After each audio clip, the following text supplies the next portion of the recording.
नमस्कार। आज का जो टॉपिक है 12वीं के बाद बच्चा क्या करे, इस तारतम्य में है। इस वीडियो पे स्किप ना करिए, पूर्णता से देखिए, आपको निश्चित ही कुछ ना कुछ नॉलेज मिलेगा, पेरेंट्स को भी और जो हमारे बच्चे हैं जो 12वीं पास हो गए उनको भी, और दूसरे पेरेंट्स जो दूसरे बच्चों को कुछ बताना चाहेगा, नॉलेज देना चाहेगा, उनके लिए भी बहुत बेनिफिट्स होने वाला है। तो इस वीडियो को स्किप ना करिए, पूर्णता से देखिए। मैं 12वीं पास हो गया हूँ और 12 साल मैंने पढ़ाई किया और मेरा मार्क्स बहुत अच्छा है और मैं आगे कुछ कर लूंगा और मेरे लिए तो सब कुछ है दुनिया में करने का और मैं करके एक अव्वल दर्जा का इंसान कहलाऊंगा। ऐसा प्रत्येक बच्चे सोचते हैं जब वो 12वीं पास हो जाते हैं। जैसे ही 12वीं पास होते हैं और सोचते हैं, बहुत आनंद मनाते हैं, बहुत खुशी मनाते हैं, अपने दोस्तों को बोलते हैं कि मैं 12वीं पास हो गया हूँ, अपने पेरेंट्स को बोलते हैं, सभी को बोलते रहते हैं और उनके मन में खुशी रहती है। लेकिन ये खुशी ज्यादा दिन तक के नहीं रहता। जैसे ही वो आगे बढ़ना चाहता है या आगे सोचता है कि मैं 12वीं पास तो हो गया हूँ लेकिन आगे क्या करूँ, तो ये खुशी उनके लिए चिंताजनक बात हो जाता है कि मैं क्या करूँ, अब क्या करूं। इस तारतम्य में बहुत सारे लोग सोच नहीं पाता, तो इस तारतम्य में दो शब्द आपके सामने बोल रहा हूं। देखिए, 12वीं बच्चा पास हो गया है तो अगर वो तुरंत नौकरी करना चाहता है तो उनके लिए बहुत सारा ऑप्शन है। सिर्फ वो नौकरी के लिए निकल पड़े तो उनको नौकरी मिल जाएगी। भीड़ में नहीं चलना है, अलग चलना है। बहुत सारा ऑप्शन है। कैसा है ये बताता हूँ। बैंक के लिए बंदा तैयार हो जाता है, 12वीं के बाद बैंक में परीक्षा दे सकता है। आईबीपीएस जिसको बोलेंगे, आईबीपीएस करने के बाद उसको बैंक में परीक्षा दे सकते हैं, बैंक में उसके लिए नौकरी मिल जाएगा। अगर वो बंदा रेलवे में जाना चाहता है तो रेलवे के लिए भी वो एलिजिबिलिटी रखता है, रेलवे में परीक्षा देके वो रेलवे की नौकरी पा सकता है। वो डाक विभाग में जाना चाहता है तो डाक विभाग तो 10वीं से शुरू हो जाता है। 10वीं के बाद 12वीं के लिए ये बहुत अच्छा सुनहरा अवसर अभी देखा जाए तो है। डाक विभाग के बाद अगर वो चाहता है कि एजुकेशन विभाग में जाऊंगा, टीचर बनूंगा, तो उसके लिए थोड़ा कोर्स करना पड़ेगा, डीएलएड जिसको बोलेंगे, ये डीएड जो 12वीं के बाद होता है। अगर वो चाहता है एसएससी करूंगा तो एसएससी के लिए 12वीं के बाद ही तुरंत वो अगर परीक्षा में बैठ जाए, एसएससी की परीक्षा में अगर वो सिलेक्ट हो जाएगा तो एसएससी की नौकरी उनको मिलेगा। सिर्फ बंदा को पढ़ाई करना पड़ेगा, मेहनत करना पड़ेगा, तो उनको कोई ना कोई जॉब मिल जाएगा। ग्राम पंचायत में सचिव जो है 12वीं लेवल का होता है, सह सचिव 12वीं लेवल का होता है, आंगनबाड़ी कार्यकर्ता 12वीं लेवल का होता है। ये सब जो नौकरी उनके लिए ऑप्शन आ जाता है। पटवारी जो है 12वीं लेवल का होता है, तो ये सब नौकरी उसके लिए तुरंत ही 12वीं के बाद वो बंदा अगर पढ़ाई करे तो कर सकता है। अगर वो बंदा चाहता है कि नहीं मैं कुछ आगे पढ़ूंगा फिर नौकरी करूंगा, तो क्या क्या पढ़ना पड़ेगा ये मैं आपको बताता हूँ। अगर बंदा चाहता है कि मैं 12वीं के बाद स्नातक करूंगा, तो स्नातक जो साइंस वाले हैं, मैथमेटिक्स वाले के लिए है, उसके लिए बीएससी होता है। और बीएससी में जो है सब्जेक्ट होता है मैथमेटिक्स, फिजिक्स और केमिस्ट्री। और उसके साथ अगर बायो वाले स्टूडेंट चाहता है कि मैं आगे पढ़ूंगा तो उसके लिए होता है बीएससी, उसके लिए भी बीएससी होता है। वो होता है बायोलॉजी अर्थात जंतु विज्ञान, वनस्पति विज्ञान और केमिस्ट्री, 3 सब्जेक्ट होता है।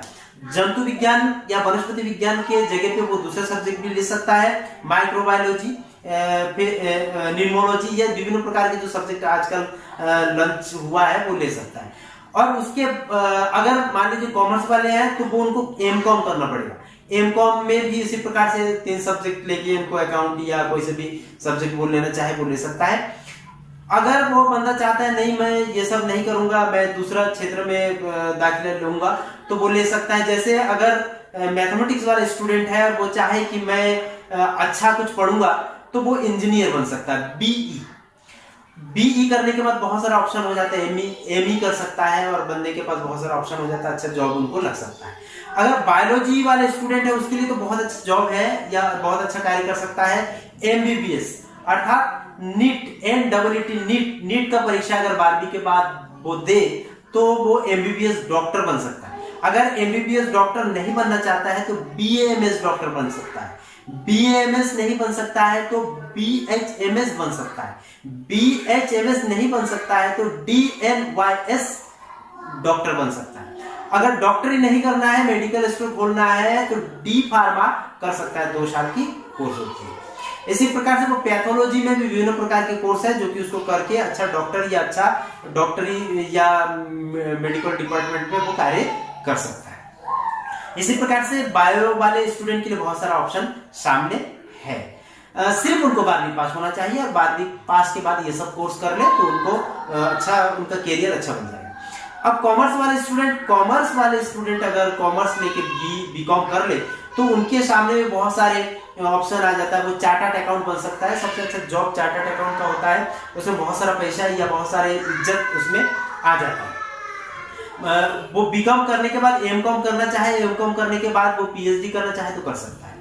वो नेट क्वालिफाइड होकर प्रोफेसर बन सकता है। हालांकि सभी क्षेत्र में चाहे बीए हो, चाहे एमए हो, चाहे बीए या कहने का मतलब है आर्ट्स सेक्टर में हो या कॉमर्स में या साइंस या मैथमेटिक्स, सभी सेक्टर में लास्ट तक पीएचडी कर सकता है और अच्छा प्रोफेसर बन सकता है। नेट या सीएसआरआई नेट ये परीक्षा होता है एमए या मास्टर डिग्री के बाद, उसको करने के बाद वो बंदा प्रोफेसर बन सकता है। बहुत सारा ऑप्शन है 12वीं के बाद। 12वीं के बाद ये सब पढ़ ले तो अच्छा कुछ ना कुछ होगा जरूर। अगर बंदा आर्ट्स लेके पढ़ाई किया है और वो चाहता है कि मैं अच्छा एक जॉब करूंगा तो उनके लिए भी बहुत सारा जॉब है और वो आगे अगर पढ़ना चाहे तो पढ़ेंगे। जैसे वो एलएलबी कर ले, एलएलबी करेंगे तो एलएलबी के बाद वो अच्छा एक लॉयर वकील बन सकता है और एक अच्छा जज भी बन सकता है। अब ये अगर वो चाहे कि पीएससी दे दे या आईएएस का पढ़ाई करे और ये सब करने के बाद वो फर्स्ट ग्रेड की नौकरी भी पा सकता है। सभी क्षेत्र में फर्स्ट ग्रेड की नौकरी है, सभी कर सकता है, सिर्फ 12वीं पास होना चाहिए। 12वीं के बाद ये सब पढ़ाई करके उनको नौकरी जरूर मिल जाता है अगर वो चले और पढ़े। मतलब भीड़ से अलग चलना पड़ेगा, कोई सा भी एक राह चूज करना पड़ेगा। बहुत सारे रास्ते एक साथ लेके हम चलेंगे कि 12वीं के बाद ये भी कर ले, वो भी कर ले, वो भी कर ले, तो ऐसा कुछ काम नहीं होगा। एक ही रास्ता पकड़ लीजिए और एक ही रास्ते में चलकर अच्छा से पढ़ाई करिए, अच्छा से आपका कुछ ना कुछ होगा। डिफेंस में जाइए, डिफेंस एनडीए कर लीजिए।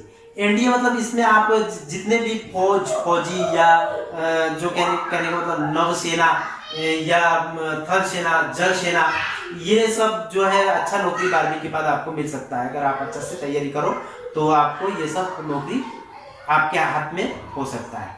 और देश सेवा बहुत अच्छा सेवा है और इसमें जैसे आजकल पुलिस के विभाग में भी 12वीं के बाद ही होता है, तो इसमें अगर आप अच्छा से पुलिस के लिए जो तैयारी करोगे तो अच्छा से तैयारी कर लो तो हो जाएगा।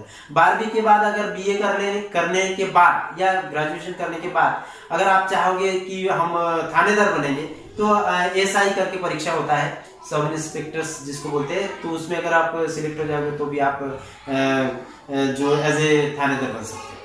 तो हर क्षेत्र में आपके लिए कुछ ना कुछ रास्ता निकल जाता है, सिर्फ आपको करना पड़ेगा कुछ अच्छा। तो अंत में मैं एक आपके लिए बहुत अच्छा एक शायरी बोलता हूँ जो कि महात्मा गालिब का है।